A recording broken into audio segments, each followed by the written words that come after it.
day in the life and the crazy life is the digital asset space. Good morning, good afternoon, good evening to each and every one of you. This is day 2, it's 11:02 Central Time. I gotta start saying the time that I record these. It is May 6th of 2022 at 11:02 Central Time. The market, guys, is doing what the market does. We'll get into that. Boy, oh boy, I gotta tell you, there's some big time news there with Congressman McHenry and Congressman Huizenga calling out Chair Gensler. And it's unprecedented rulemaking, unprecedented in 87-year history of the SEC with these new rulemakings. Yeah, so word out on the street.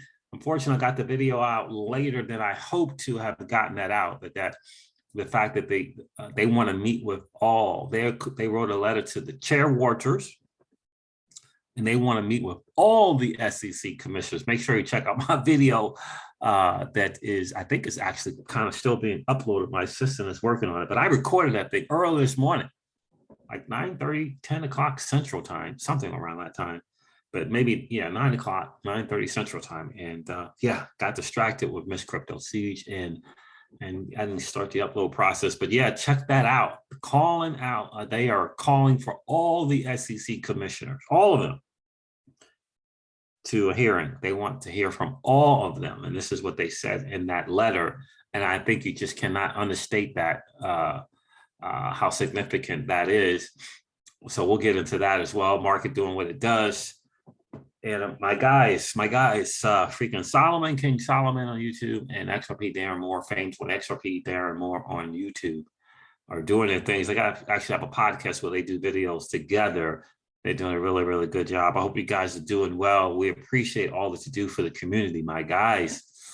All right, guys, listen. So this is your XRP Ripple daily news in around 0 to 10 minutes. Let's do it.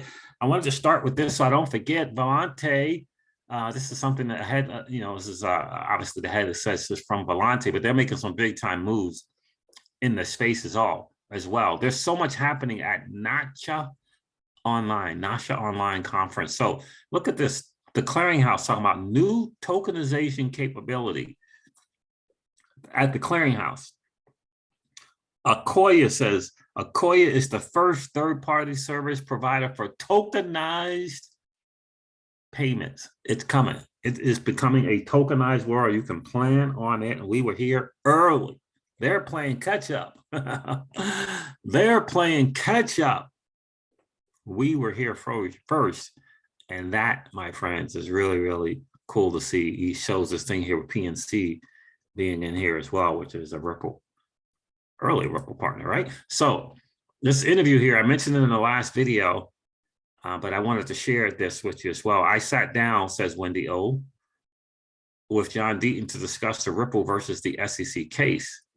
Whether you like or dislike XRP Ripple, I think it's important to pay attention, as this case will influence other cases in crypto. Our future matters. Take a listen to some of this.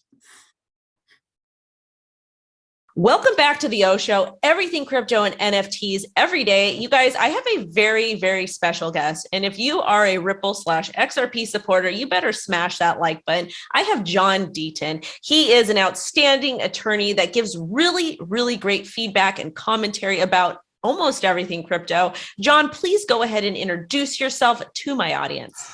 Thanks, Wendy. Thank you so much for having me. It's my pleasure.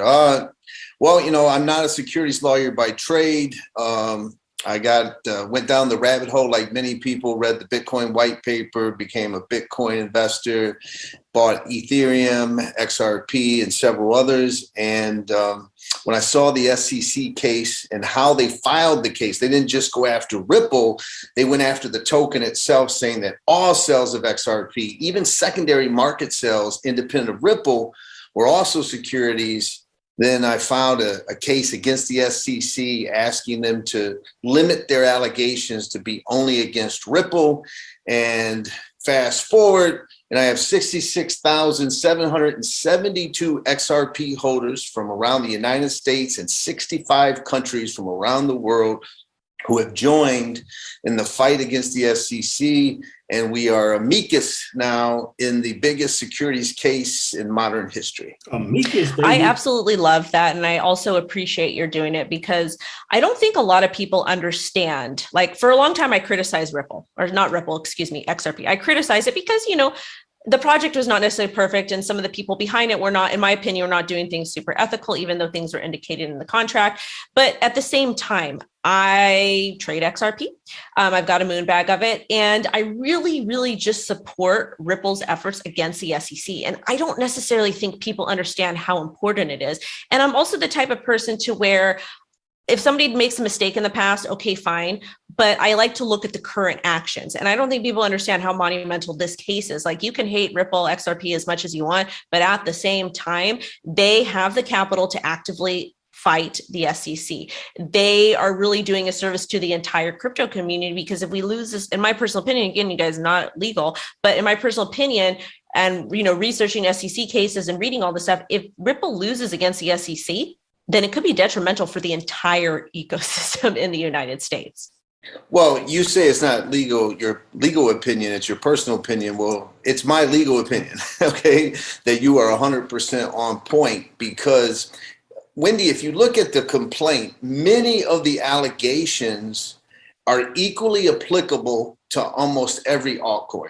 You know what I mean? And there are certain paragraphs that are in this complaint that would be applicable arguably to Bitcoin, say in 2015-ish, right? And so it does have that precedential impact. If the SEC wins, as it's alleging this case, if they were successful in everything they're trying to do, then every altcoin is a security if XRP is. And yeah, so it was good to her for Wendy to, she's definitely Bitcoin, Ethereum person for sure. She said, openly that she has not been a fan of XRP in the past, but she does, she's obviously openly acknowledging that this is more. The SEC versus Ripple this case affects all of the altcoins, all of them. And I think it's really, really important for the community, again, the digital asset space community, to really, really understand, we said this from the beginning, that they should be, that these other communities should be, running to the side, not walking, but running to the side of Ripple in this fight against the SEC. And not very many have. In fact, most 90-something% have not. And that was a big mistake. It was a big mistake, because I think things could have happened differently if all the communities had come together. I think things could have happened quicker, and I think they could have happened differently. And I think it was a mistake to think that it was just about XRP and the company Ripple by these other digital assets. So, and to speak to that is Jeremy Hogan here. He says, if you hold XRP, pay attention to the SEC versus Library case,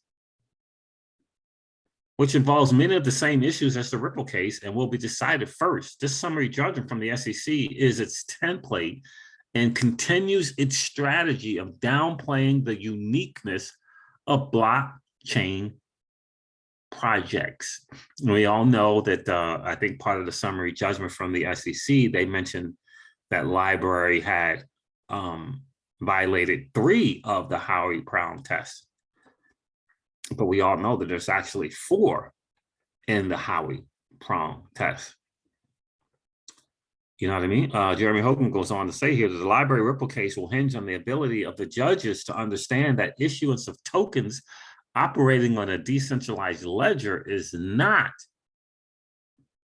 just another way of raising funds and does not implicate the disclosure requirements underpinning the reasoning behind securities laws.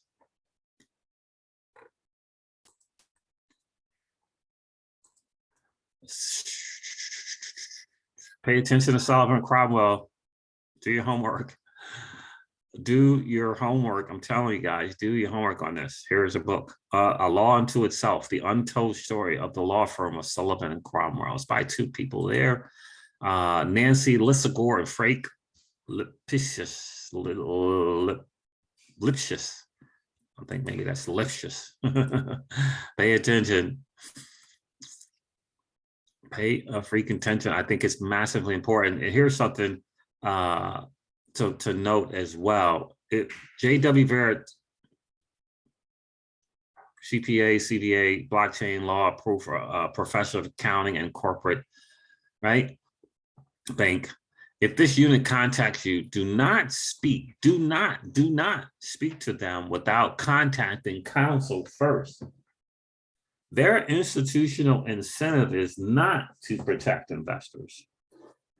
It is to bring a strike suit and use leverage to get a big fine. They don't care. They don't care if investor value gets destroyed as a result. Ryan Selke's put this out here because NVIDIA is under the thing here as well. I'll show that. Had a moment of weakness last night where I figured it would be smarter to abandon policy activism in light of the Roe versus Wade chaos that's imminent. But then I wake up and remember that Goldman Gary must be destroyed. The future of American tech is at stake. And talking about the increase of 20 or so positions at this new enforcement and cyber unit at the SEC.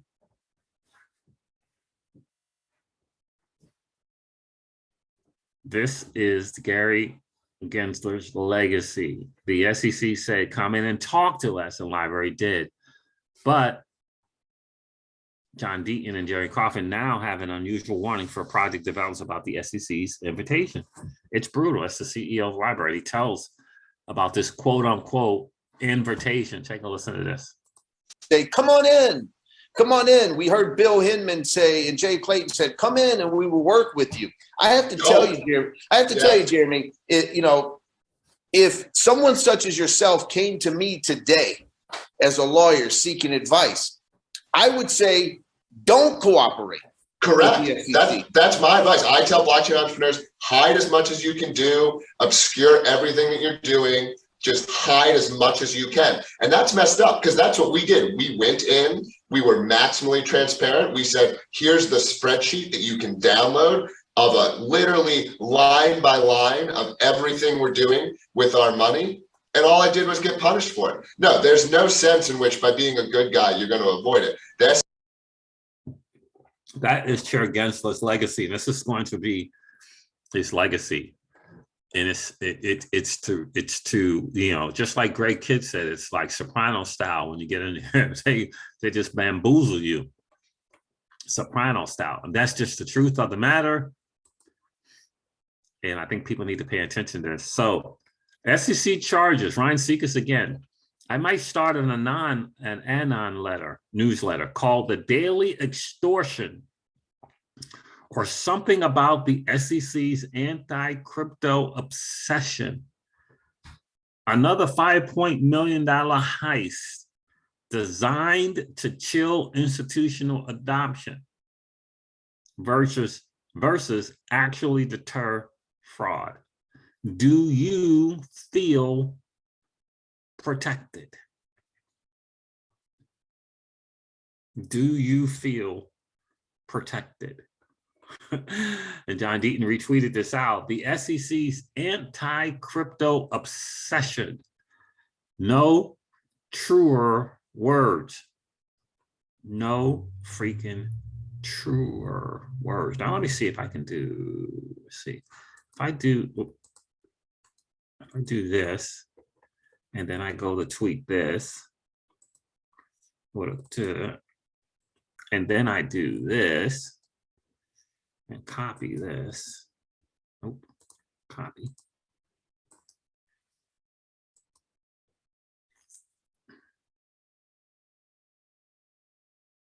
I think it'll be okay. Where's my retweet?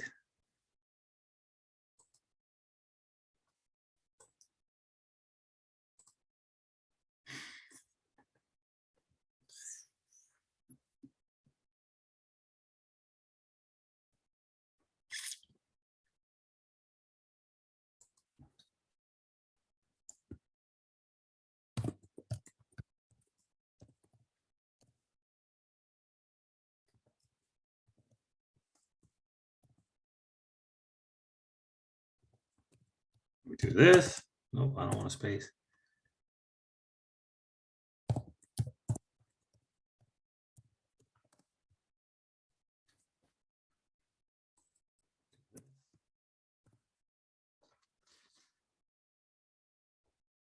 Do that. Yeah, so NVIDIA paid the fine because the SEC charged them with not properly or accurately reporting the income or revenue from their crypto mining. Unfreaking believable. I told you guys, hashtag SEC, hashtag Gary Gensler is not your freaking friend. So on XRP.com, yes, we've been on this for a little bit now, for a couple, maybe 3 months or so. Got some OXP. I like what they're doing. The idea of wrapping the XRP and being able to use the EVM is all going to be great. It's all going to be interesting.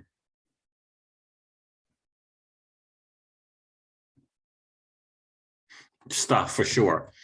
Wrapped XRP is, this is from wrap.com. Soon you will be able to bridge XRP and wrap XRP back and forth between the Ethereum XRP ledger using on XRP.com. Yeah, and this is true. And the more options that we have to do something with that XRP, the better. We all know that Flare Networks is going to come when they come with a monster of technology in the blockchain. You make no mistake about it. That is going to freaking happen. Make no mistake about it. So, but this is another option as well. I like on XRP. I have the token. I like the Expector. I've got some of that tokens is there as well, using the XUMM XUMM wallet to do so, which is really, really, really good. But shout out to onxrp.com for doing their thing. Keep doing what you're doing, guys. All right, guys, listen, I'm going to end this video like I do all of my videos and remind you guys of this. The hashtag Gary Gensler, JP Morgan, and Goldman Sachs don't want you to win. But that's okay though, because you and I are already winning. Have a great rest of the day, guys. I'll talk to you soon. See ya. Bye.